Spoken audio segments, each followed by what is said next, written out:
మంత్రికి సంబంధించి మన నిన్నటి రోజున కుంభమేళాకు వెళ్లి తిరిగి వస్తున్న సమయంలో మరి ఇక్కడ మంత్రికి సంబంధించి 9 మంది అక్కడ రోడ్డు ప్రమాదంలో చిక్కుకున్నారు. అక్కడ రోడ్డు ప్రమాదంలో చిక్కుకొని వాళ్ళకి అక్కడ మరి ఇక్కడ సరైన ఏదైతే వైద్యం అందించడానికి కానీ సహాయం అందించడానికి కానీ మరి అక్కడ తెలిసిన వాళ్ళు ఎవరు లేకపోవడంతో నానా ఇబ్బందులు పడ్డారు. వాళ్ళకి సంబంధించిన సమాచారం కూడా ఇక్కడ మంతనికి సంబంధించిన వాళ్ళకు, అదేవిధంగా మంతని వాళ్ళతో వెళ్ళిన వాళ్ళలో రామగిరి మండలానికి సంబంధించిన ఒక వ్యక్తి కూడా మరొక యువకుడు ఉన్నాడు, ఏదైతే నేరెళ్ళ విజయ్. మరి అక్కడ మంతని నుంచి చూసుకున్నట్టయితే సాగర్ అని సివిఆర్ రిపోర్టరు, ఆ సాగర్ కు సంబంధించిన కుటుంబ సభ్యులు, వాళ్ళ అక్క, వాళ్ళ బావ, వాళ్ళ ఇతర బంధువులు అందరూ కలిసి మొత్తం 9 మంది, వాళ్ళ బావ, వాళ్ళ అక్క, వాళ్ళ కొడుకుతో సహా మరి 9 మంది అక్కడికి వెళ్ళిండ్రు. ఆ 9 మందిలో మరి ఇక్కడ రోడ్డు ప్రమాదంలో 8 మందికి తీవ్ర గాయాలైన వాళ్ళందరినీ కూడా అక్కడ స్వరూపరాణి మెడికల్ కాలేజీ ఏదైతే ఉన్నదో ఆ మెడికల్ కాలేజీలో చికిత్స నిమిత్తం ఉంచిండ్రు. వాళ్ళందరూ కూడా నిన్నటి రోజున మరి ఇక్కడ వీళ్ళందరూ ఆ సమాచారం తెలియక నానా తంటాలు పడతా ఉంటే మరి ఇక్కడ పుట్టా మదన్న గారు నిన్నటి రోజున అక్కడ ప్రయాగ్రాజ్కు తనకు సంబంధించిన మరి తనకు తెలిసిన వ్యక్తి ఆయనను అక్కడికి పంపించి మరి అక్కడ త్వరితగతిన వైద్యం అందించే విధంగా, అదేవిధంగా వాళ్ళకు అన్ని రకాల సహాయాలు అందించే విధంగా ఆయనను పురమాయించి వాళ్ళ క్షేమ సమాచారాలు తెలుసుకొని బంధువులకు తెలియజేయడంతో వాళ్ళంతా కూడా కొంతవరకు ఊపిరి పీల్చుకున్న పరిస్థితి, ఎవరికి కూడా ప్రాణాపాయం లేదని చెప్పి పుట్ట మదన్న మాటల ద్వారా తెలిసింది. అందులో మరి ఇక్కడ ఏదైతే ప్రమాదంలో చిక్కుకున్న వాళ్ళ ఫోటో కనుక చూసినట్టయితే దాదాపుగా 9 మందిలో 8 మంది కూడా తీవ్ర గాయాలైన పరిస్థితి. నిన్న రోజున పుట్టమదన్న గారు మరి అక్కడ తను పంపిన మనిషి ద్వారా అక్కడ వైద్యం ఏ విధంగా జరుగుతుంది, ఎవరికి ఆపరేషన్ అవుతుందో అని చెప్పి మరి ఇక్కడ క్షేమ సమాచారాన్ని తెలుసుకుని వాళ్ళ బంధువులకు తెలియజేస్తున్న విషయాన్ని కూడా మనం ఇక్కడ ప్రధానంగా ప్రత్యక్షంగా చూడవచ్చు.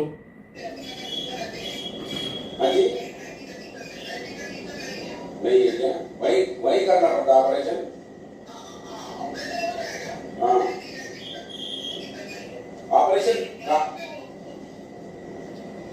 ओके ओके ऑपरेशन ऑपरेशन क्या आर्थो का क्या न्यूरो का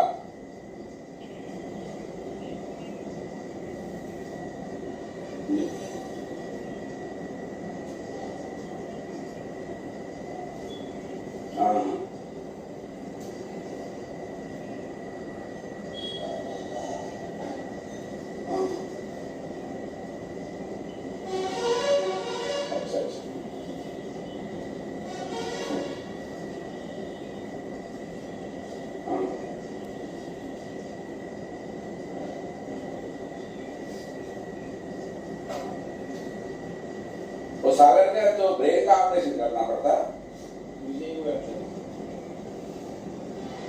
कल तक मालूम होगा। ठीक है, आप तो कल जाएगा ना भाई। धन्यवाद थैंक यू। మనం ప్రత్యేకంగా మనిషిని పంపించి వాళ్ళ యోగక్షేమాలు తెలుసుకోవడం కాకుండా అందులో ఎవరికి ఏ రకమైన ఇబ్బందులు ఉన్నాయి వాళ్ళకి తక్షణంగా ఆ డాక్టర్ సూపరింటెండెంట్ తోటి మాట్లాడి వాళ్ళకు వైద్యం అందించే విధంగా చేయడంతో వాళ్ళ యోగక్షేమాలకు సంబంధించి మరి ఏదైతే 9 మందిలో ఒక సాగర్ అనే వ్యక్తికి మాత్రమే తలకు గాయాలని అని చెప్పి మరి దానికి సంబంధించి ఆపరేషన్ చేయాలని, రేపు సిటీ స్కాన్ తీసిన తర్వాత ఏం చేయాలనేది మరి ఇక్కడ డాక్టర్లు నిర్ణయిస్తారని చెప్పి మరి మదన్న గారు పంపిన వ్యక్తి మరి ఇక్కడ సమాచారం ఇవ్వడంతో ఆయన కూడా మరి ఏదైతే అక్కడ ఏదైతే ప్రమాదానికి గురైన ఆ బాధితుల కుటుంబాలకు తెలియజేయడంతో వాళ్ళందరూ కూడా ఊపిరి పీల్చుకున్న పరిస్థితిని మనం ఇక్కడ ప్రధానంగా గమనించాలి. ఒక నాయకుడు ప్రజలకు అందుబాటులో ఉంటే ఏ రకంగా ఉపయోగపడుతుంది, పదవిలో ఉన్నా పదవిలో లేకున్నా నాయకుడు అందుబాటులో ఉంటే ఏ విధంగా జరుగుతుంది, ప్రజలకు న్యాయం అనడానికి ఇగో ఈ సంఘటనే సజీవ సాక్ష్యం. ఇప్పుడు మదన్న అధికారంలో లేడు, పార్టీ అధికారంలో లేదు, అయినప్పటికీ కూడా మరి ఇక్కడ బాధితులు మదన్న దగ్గరికి వచ్చి తమ కుటుంబ సభ్యులు ఈ రకంగా ఇబ్బందుల్లో ఉన్నారని చెప్పి తెలియజేయడంతో వెంటనే ఆయనకున్న సంబంధాలతోటి అక్కడ ఏదైతే ఇప్పుడు ప్రజెంట్ మంత్రిగా ఉన్నాడో మంత్రి పిఏ మరి ఇక్కడ మదన్నకు తెలిసిన వ్యక్తి కావడంతో మరి ఆయన ద్వారా ఆయనను అక్కడికి స్వయంగా అక్కడికి పంపించి మరి అక్కడ ఉన్న సూపరింటెండెంట్ తోటి మాట్లాడించి మరి అదే విధంగా వాళ్ళకి సరైన వైద్యం అందే విధంగా చర్యలు తీసుకోవడంతో పాటు మరి ఇక్కడ వాళ్ళకు ఏ అవసరాలు ఉన్నాయని చెప్పి అదే విధంగా రేపు మరి ఇక్కడ ఏదైతే ఆపరేషన్ చేయడం మీద నిర్ణయం తీసుకుంటుంటే మీరు ఖచ్చితంగా రేపు కూడా వెళ్ళాలి బ్రదర్ అని చెప్పి ఆయనకు చెప్పి మరి కుటుంబ సభ్యులను ఓదార్చిన మరి పరిస్థితి ఇక్కడ నెలకొన్నది. అంటే మరి ఒక నాయకుడు అందుబాటులో అందుబాటులో ఉంటే ప్రజలకు ఏ విధంగా ఉపయోగపడుతుంది, అది మరి ఇక్కడ ప్రత్యక్షంగా అయినా మరి లేదంటే వాళ్ళకు ఏ రకమైన ఇబ్బందులు జరిగినా కూడా లేదంటే నేను అండగా ఉన్నా అని చెప్పి వాళ్ళకు భరోసా కల్పించడానికైనా కూడా మరి అందుబాటులో ఉన్న నాయకుడిని మనం చేజేతులా కోల్పోవద్దు అని చెప్పి ఈ సంఘటన రుజువు చేస్తా ఉన్నది. గత 10 సంవత్సరాలు మరి మొదటి ఏదైతే తెలంగాణ ఏర్పడిన తర్వాత ఎమ్మెల్యేగా అనేక సంక్షేమ కార్యక్రమాలు చేపట్టినా కూడా ఏదైతే ఆయన మీద జరిగిన కుట్రలు కుతంత్రాలతోటి ప్రజలు ఏ విధంగా అయితే ఈ రోజు బీఆర్ఎస్ ను చేజేతులా మరి ఇక్కడ కాంగ్రెస్ చేసిన ఆరోపణలతోటి చేజేతులా వదిలేసుకుని ఈ రోజు నరకం అనుభవిస్తా ఉన్నారో, మోసపోయినరో, అదే రీతిలో మరి పుట్టమదన్న మీద వచ్చిన ఆరోపణలు కూడా ప్రజలు నమ్మి మరి మోసపోయినరు. ఆ తర్వాత జిల్లా పరిషత్ చైర్మన్ గా ఎన్నికైన తర్వాత కూడా మళ్ళీ మరి అదే ఆరోపణలు కొనసాగిస్తా ఉంటే ప్రజలు మరి ఇక్కడ మదన్నను ఓడగొట్టినా కూడా ఇంకా మన ప్రజల మధ్యనే ఉంటూ మళ్ళీ జిల్లా పరిషత్ చైర్మన్ అవడంతో మరి అదే రకంగా అంటే ఓడిపోయినా అనే